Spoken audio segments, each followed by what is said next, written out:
so this is a variant of the other question, of the earlier question, which is really to say, you know, if we look at other sciences, do you think they've made more progress than we have? Or are they still asking the same questions? I mean, I just listed some of the things that are of profound interest to me and other social scientists. You know, are there new questions we could ask? I mean, I suppose it depends on how you define what is a question. So is the question, you know, what is the order of the solar system? And we're still working on that thousands of years later. Right now we're finding new moons around each other. We're renaming Pluto. We find what the surface of these planets are like. We send probes on it. Was that the same question we were asking, you know, when Tycho was doing his observations, or is that a different question? And so therefore in the social sciences, you know, so Plato's concerned with social order, and we're still concerned with social order over 2,000 years later. Are we asking the same question that Plato asked, or are we asking different questions? And so, you know, I think social values. Again, a very old question. Very old question. Right. You know. But is it the same or is it different? I don't know. I mean, I think to answer your question, it would depend on what we mean by that. I think given the resources and given the difficulty of the problem, we're not making any worse or faster progress than anybody else.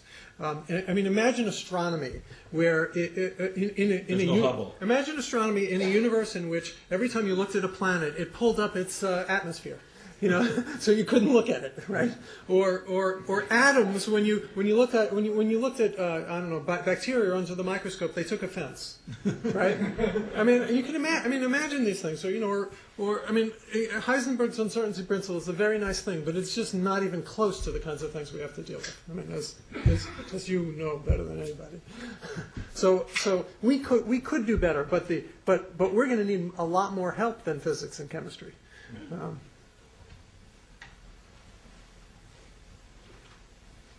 Yeah, apropos, actually, I think that there's also some huge advantages that we have working with people, and you know, the analogy to astronomy or looking at atoms is useful. But I think that one big difference is that there's an opportunity to do some experiments that you can't do in astronomy. And you mentioned that briefly at the point, but I think that the total raw quantity of data isn't, you know, you can get very high peaks, but that isn't really going to ultimately resolve the causality issues very well. No matter what kind of statistical techniques you put at it. But there's another missing ingredient, which is that in many cases, I think organizations are willing to do not just natural experiments, but real experiments, and I think that's becoming more and more common, certainly in marketing, but also in other areas, where companies see the power of this and are willing to modify when they roll out technologies, or what kinds of programs they offer people, or other kinds of interventions. And then when you combine that with this kind of detailed observation, you can get a much better chance of disentangling the causal issues. I mean, a lot of the examples you gave, you know, if you're a skeptic, you can think of, well, maybe there's some other third unobserved variable that's actually causing both those things. So it's not that obesity is transmitted socially. Maybe they both watch the same commercials, or a new McDonald's opened, or whatever. But if you can do experiments, then you can address those questions much more clearly. I think that's an opportunity that we're also right on the verge of. Yeah, I think that's an excellent point. It used to be that in the social sciences, we worried that we were part of the society that we were studying, but actually now that we know how to study it, the fact that we're part of it is really a valuable thing. Yeah, that's right. It's not a bug, it's a feature. Yeah. I think there was somebody. Yeah. I have a question, slightly more cautionary tone. I was struck by your comment that you find sort of human subject issues, you know, interesting, challenging, but not particularly difficult in the scope of things. And I just see it very differently. I wonder, you know, the idea that you do a network study in an organization, and if I'm asked, do you want to participate, and I say, no, I'd rather not, and everybody else nominates me as the least trustworthy, least knowledgeable, most, you know, least energizing person, it's fundamentally different, I think, than a survey where you say, you know, I'm not going to fill out the survey, I'm out. Now, you can design a survey that would kick it, you know, those people that are out, but typically if you say I'm out, I'm out. You know, I can't opt out of a massive data collection effort by the government to track phone records or whatever else they're doing. So I just feel like it's a very different world in there, and I wonder, you know, we're going to get to this later, but I just wonder if you could say a little more about why you have that, why you. Yeah, by easy, I only mean that it's not going to stop us. It's going to stop us in lots of specific areas, as well it should. But it's not going to stop. It's not going to stop the enormous progress that's about to happen, and that's happening.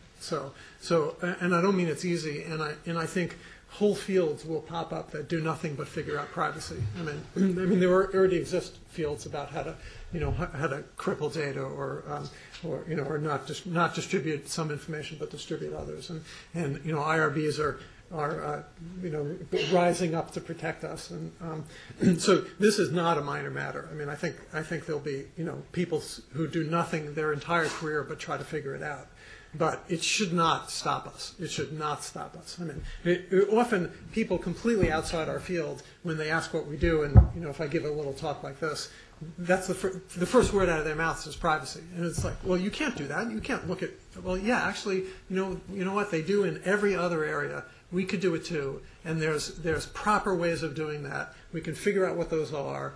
We can apply them to brand new areas, and we can deal with the problems just like the ones you're talking about and other kinds of things, and figure out how not to harm research subjects. But actually, we're gonna benefit research subjects more than any research has ever benefited or had any effect on research subjects. I mean, we're gonna be able to solve problems that humans face. I mean, it's just going to be really valuable. It's an important problem to tackle. So. Is your concern, I mean, there are two people who express that concern often have two different concerns at different levels. So there are the individuals who worry about their actual anonymity. And that's a problem that I think can be dealt with fairly, just like the IRS has procedures for not releasing its tax records and fires employees or puts them in prison if they go looking through Schwarzenegger's files. There are procedures that protect the anonymity of an individual, and all of us willy-nilly file our taxes and send them to the government. And I have good confidence that my tax records are not going to wind up visible for everyone to see on the internet. But there are other individuals who take it to a next level, and they are so spooked by the kinds of stuff that we're talking about that they really want to get off the grid altogether. And I have one graduate student in my group who actually have two. I have two that have no Facebook pages because they just don't want to leave a trace.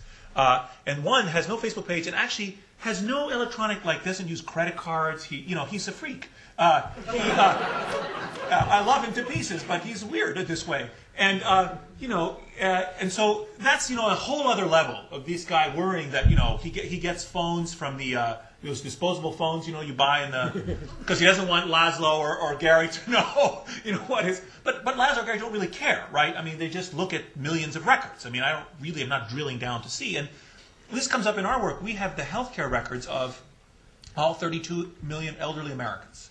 I know every single doctor visit and every single hospitalization for every one of these people for an amount of time that would blow your mind. But I don't actually care who these people are, right? I have no interest in drilling down to this Mr. Jones and finding out who he is. But maybe that Mr. Jones would care and wouldn't want to be even discernible. We need to break now for a few minutes, and then